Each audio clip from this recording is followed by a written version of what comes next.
Dragon Ball Budokai Tenkaichi 3 released on October 4th, 2007, and it was regarded as not only one of, if not the best Dragon Ball Z game, but one of the best arena fighters of all time, perfecting the power fantasy that you would want from a Dragon Ball title. On October 11th, 2024, over 17 years after BT3's release, Sparking Zero came out. And the big question is, was this title worth the wait, or is it just a half-baked wannabe sequel riding the coattails of its ancestors' success? Sparking Zero was revealed at Battle Hour in March of 2023, and throughout the game's marketing cycle, there was a lot of hype surrounding the game's release, with an extra air of mystery surrounding which characters would make it to the final roster, and who would be cut. Let's stick with the subject of characters for a minute.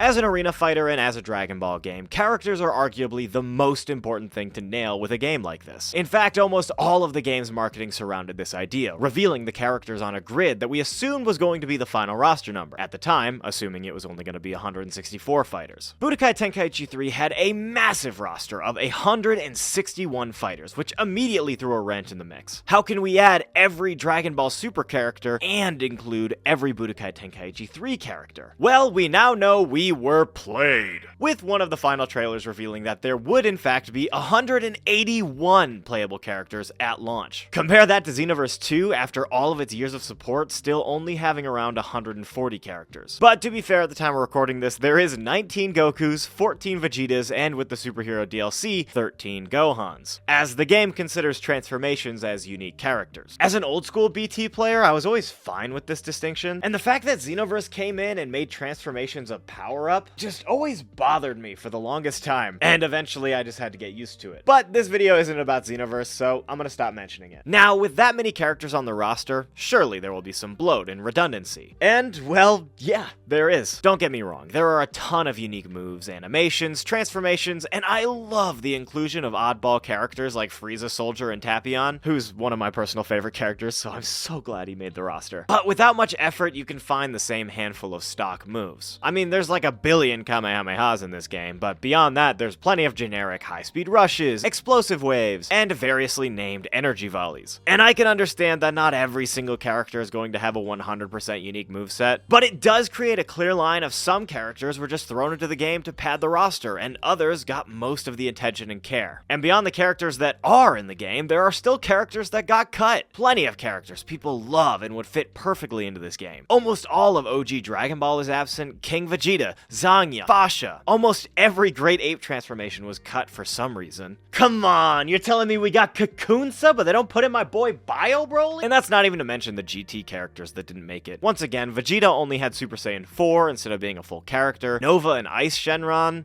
I think that's it. Yeah, I'm pretty sure there's no stupid character whose entire arc was only 7 episodes and had less than an hour of total screen time that I'm forgetting. Anyway, another benefit of modern games is the ability to add to the game. Since release, we've already gotten our first DLC pack, which has added Superhero Gohan, Piccolo, Cell Max, and the Gammas, which have all been excellent additions to the game. When it comes to characters, Sparking Zero has them, with even more on the way. Even when characters feel samey, the combat is just stupid fun. Speaking of... equally as important as the roster is the combat. It is a fighting game after all. And this game did an incredible job bringing the BT series into the modern era, getting rid of the stuff that didn't work and adding in new and fresh ideas to keep the combat engaging. Just don't ask ranked players how they feel about the combat. It's, yuck. Every character has 4 core moves, 2 skills which cost skill points, which you accrue over the course of the fight, and often give buffs like extra damage or armor, or allow you to enter your high power state sparking mode instantly, allows you to auto dodge some attacks, or close the distance with something like instant transmission. And then you have 2 blast slots, which take ki to use. These are your Kamehamehas, rushes, and explosive waves, as well as a 3rd ultimate slot which you can only access when you've charged up enough ki to enter sparking mode. This is true for every character in the game. But beyond your special moves, there's a base combo string, as well as combat branches you can go down. This creates an excellent sense of flow in a match and gives you tons of combo options, mixing in your blasts and staggering opponents with heavier blows. There's also timing-based maneuvers, such as your snap vanish and super counters. These reward you for not panicking and timing an enemy attack to avoid taking the damage and engaging into some pretty interesting interactions. Some of the new additions to the combat system are super perception and short step dashes, which can throw off opponents and allow for creative movement options. There's also some really cool high-level tech you can do, like the sonic float that I can't do. I am not a high-level player. But as I sort of joked before, the game's combat system, while fun and super in-depth, is also very exploitable, with many players cheesing broken mechanics to climb the ladder instead of relying on any type of skill. And this issue is two sides of one coin. One side is that the game is more fun unbalanced. Having crazy characters with super strong abilities makes the game fun. But on another side, it's not conducive to an online multiplayer or competitive environment, which the game really isn't a competitive game. It's a party game. I mean, you don't get mad when you get a bad roll in Mario Party. Well, actually, yeah, you probably do. But you don't go whining to Nintendo about it because you rolled a 1 and you deranked. But if the multiplayer doesn't tickle your fancy, there are other options.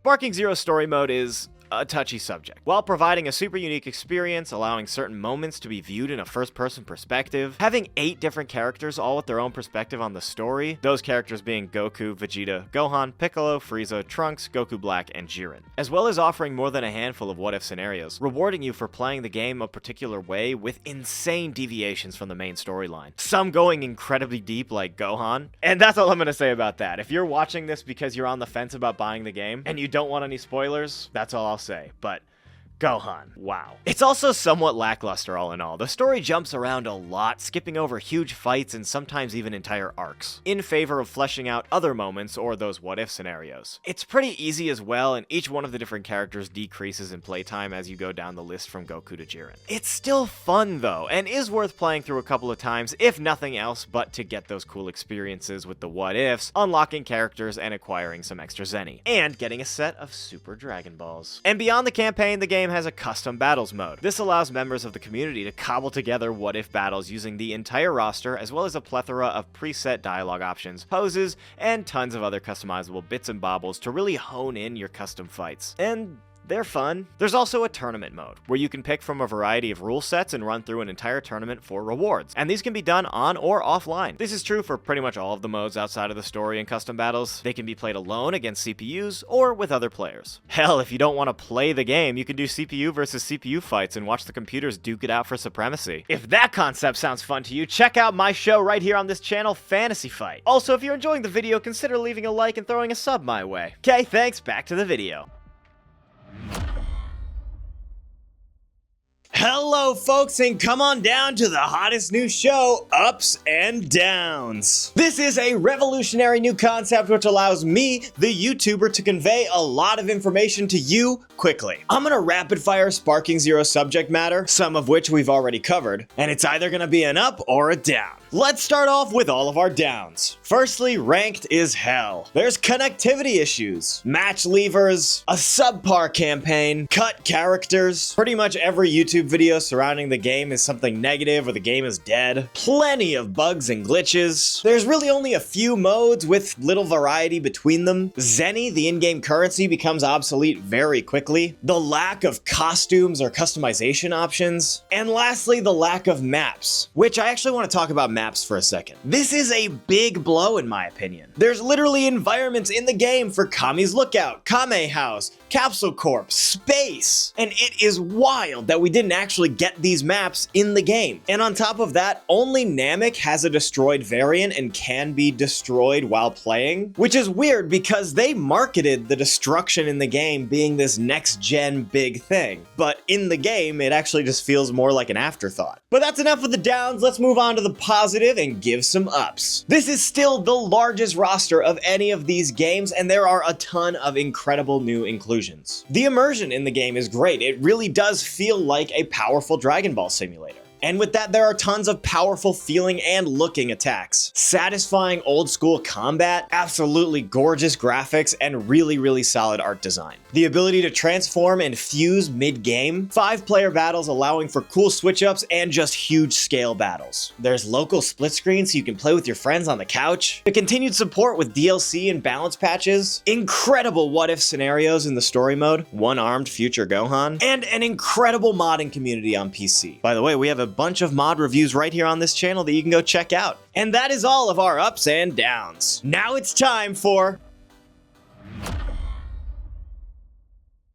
Sparking Zero is a product of a bygone era of gaming. They tried to faithfully recreate a 20-year-old game, and for the most part, they succeeded. For better or for worse, my hope is that the support for the game doesn't end with the third DLC pack, and they continue to update the game, adding content, modes, characters, maps, and balancing for years to come. I hope the community hangs in there, even though there's some spoiled sports who think because ranked is bad, the game isn't fun, or because their favorite YouTuber releases a "the game is dead" video. Those who want to play the game will do so and have fun. So, is Sparking Zero worth it? For me, it was worth it the moment they revealed it. This is a remnant of my childhood, spoon-fed to me in 4K. If you want a stupid fun Dragon Ball game with all of your favorite characters and enough replayability to last you tons of hours, a solid split-screen mode to play with your friends on the couch, and probably the last game like this we will ever get, then yeah, this game is for you. If the lack of maps, the rough online, and no create a character, I see you Xenoverse, deter you, then this game probably isn't for you. And you should just keep playing Xenoverse forever. I know you want to play Marvel Rivals, but don't. Go put another 2,000 hours into Xenoverse.